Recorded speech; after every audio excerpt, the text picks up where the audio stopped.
A target 7,000 miles away eliminated in seconds. They never saw it coming, never heard the engine, never had a chance to escape. Death arrived from 15,000 meters above, traveling at over 400 kilometers per hour. And here's the most shocking part. The aircraft that delivered it was never ordered by any government. Zero taxpayer dollars, no military contract, no Pentagon approval. One aerospace company spent their own money, took $1 billion risk, and built the most lethal unmanned aircraft in history before anyone even asked for it. They bet everything that they understood future of warfare better than the world's most powerful military, and they won that bet. This is MQ-9 Reaper, and this is the story of how one gamble changed modern warfare forever. MQ-9 Reaper's origin story is unusual in the world of defense contracting. General Atomics didn't wait for a request for proposal. They didn't compete for a government contract. Instead, they took an extraordinary risk. They developed the entire aircraft at their own expense using their own capital, their own engineers, and their own vision of what modern warfare required. To understand why they made this gamble, we need to go back to Afghanistan in early 2000s. General Atomics had already made history with their MQ-1 Predator drone. These aircraft were revolutionary, remotely piloted, capable of long-endurance surveillance, and eventually armed with weapons that could strike terrorists from the sky. Predator proved its worth in harsh mountains of Afghanistan and in counterterrorism operations worldwide. Military commanders quickly became dependent on intelligence these drones provided. But as wars continued and threats evolved, limitations of Predator became increasingly apparent.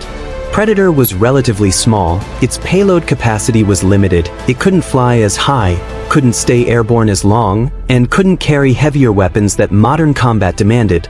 The airframe had reached its developmental ceiling. There was simply no more room to grow. Yet Predator had proven something profound. Unmanned aerial combat wasn't just possible, it was the future. Question wasn't whether drones would play a larger role in warfare, but what next generation would look like. General Atomics engineers faced a formidable challenge. They couldn't simply scale up Predator. They needed to reimagine it from ground up. New drone would need greater speed, higher altitude capability, extended endurance, and ability to carry significantly more weapons and sensors. Development team took what they'd learned from years of Predator operations and channeled it into a new design. They called it Predator-B during development, but when US Air Force acquired it, they gave it a name that would become synonymous with precision strike capability, MQ-9 Reaper. That name became so iconic that eventually any weaponized version of Predator-B family became known as Reaper regardless of which military branch operated it or which configuration it flew in. Now in military nomenclature, nothing is random. Every letter and number tells a story. Let's decode the designation MQ-9 Reaper.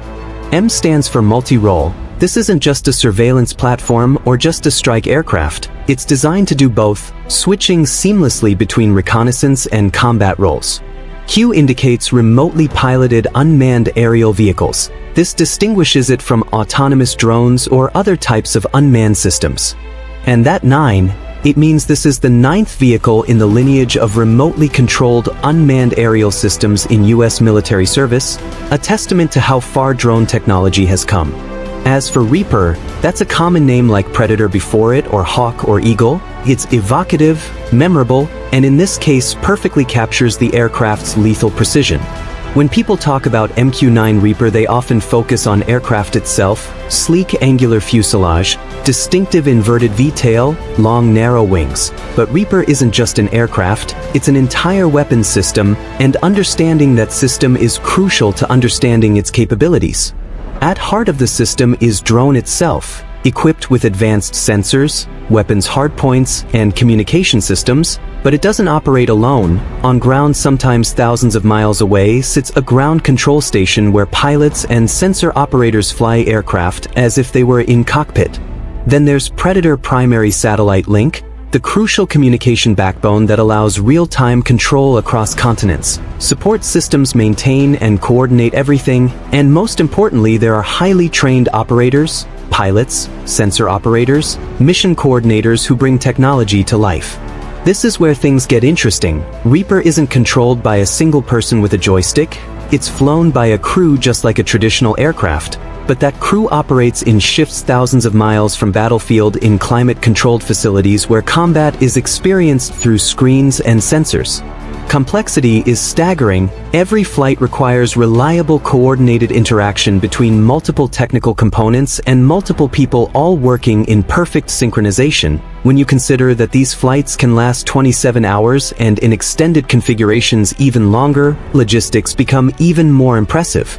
Let's talk about aircraft's capabilities. MQ-9 is powered by a turboprop engine, Honeywell TPE 33110 to be specific, which generates 900 shaft horsepower. This might not sound like much compared to jet fighters, but it's perfectly suited for Reaper's mission profile. This engine allows Reaper to cruise at over 400 kilometers per hour when needed, but more importantly, it provides excellent fuel efficiency for those marathon endurance missions. Aircraft can climb to 15,400 meters, well above most threats and high enough to observe vast swaths of territory.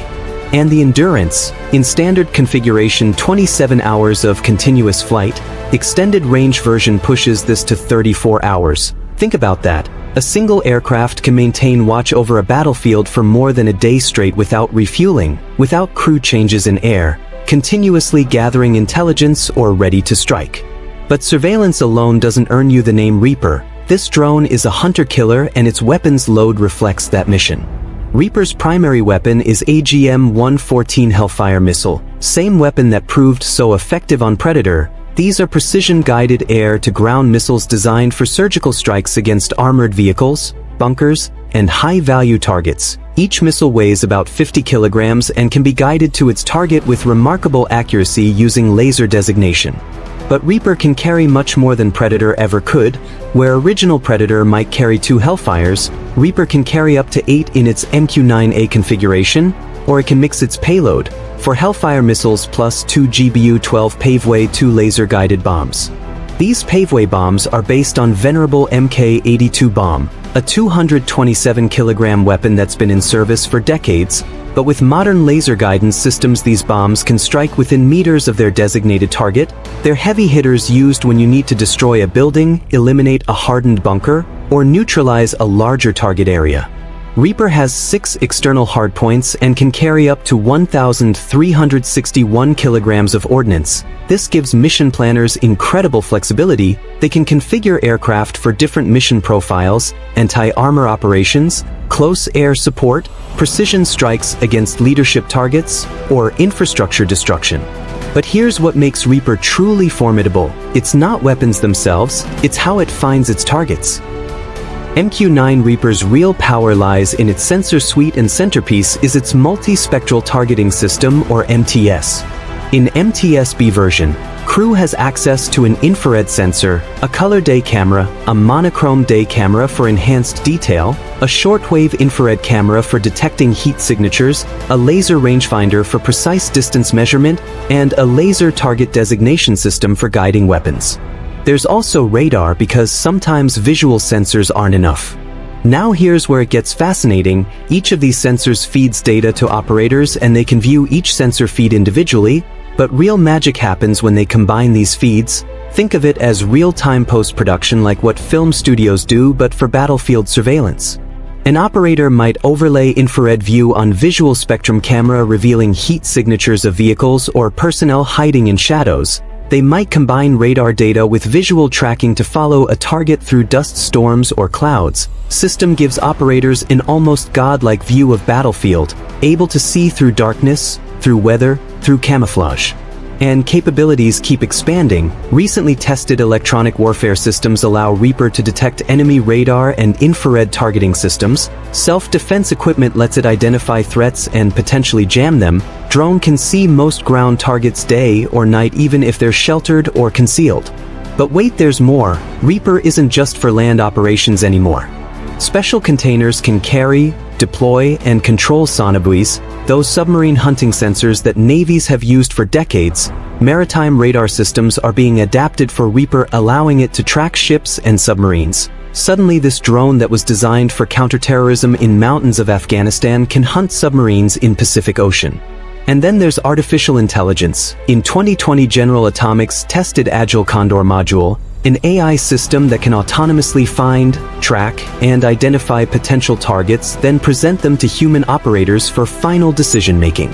This is crucial to understand. AI doesn't make decision to fire, it makes human operators more effective by doing tedious work of scanning vast areas, identifying anomalies, and flagging potential targets. Humans remain in control, but they're now augmented by machine learning that never gets tired, never loses focus, and can process visual information faster than any human could. One of the most impressive aspects of MQ-9 Reaper is its reliability. Flight control system is triple redundant, meaning that 3 separate systems must all fail simultaneously before aircraft loses control. Odds of this happening are astronomically low. Control surfaces, flaps, rudders, and elevators that steer aircraft are duplicated. If one fails, backup takes over seamlessly. Drone can fly in manual mode where human pilots control every movement, or in completely autonomous mode following pre-programmed flight paths and responding to changing conditions on its own.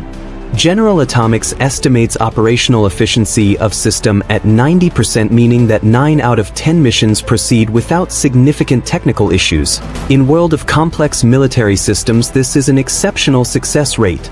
So what's next? There are talks of Predator C. Next generation, development continues on versions with even longer endurance, more payload capacity, and enhanced sensors. Other nations are trying to catch up, developing their own unmanned combat aerial vehicles, but Reaper remains the gold standard. This is more than just a reconnaissance drone. This is a weapons platform that can detect enemy targets across vast distances, track them through any conditions, and neutralize them with precision strikes. It can hunt tanks, armored personnel carriers, infantry fighting vehicles. Its Hellfire missiles can even shoot down helicopters. Its bombs can destroy bunkers, warehouses, command centers. But perhaps more importantly, MQ-9 Reaper represents a fundamental shift in how wars are fought, where warrior and battlefield are separated by thousands of miles, where decisions to engage happen in air-conditioned rooms, where technology mediates the ancient human act of combat. Age of Reaper has arrived, and warfare will never be the same. If you want more breakdowns like this on cutting-edge military technology, the real capabilities behind these weapon systems, and what makes modern warfare tick, hit that subscribe button and turn on notifications. Thanks for watching Defense Ninja. Stay informed, stay curious, and I'll see you in the next one.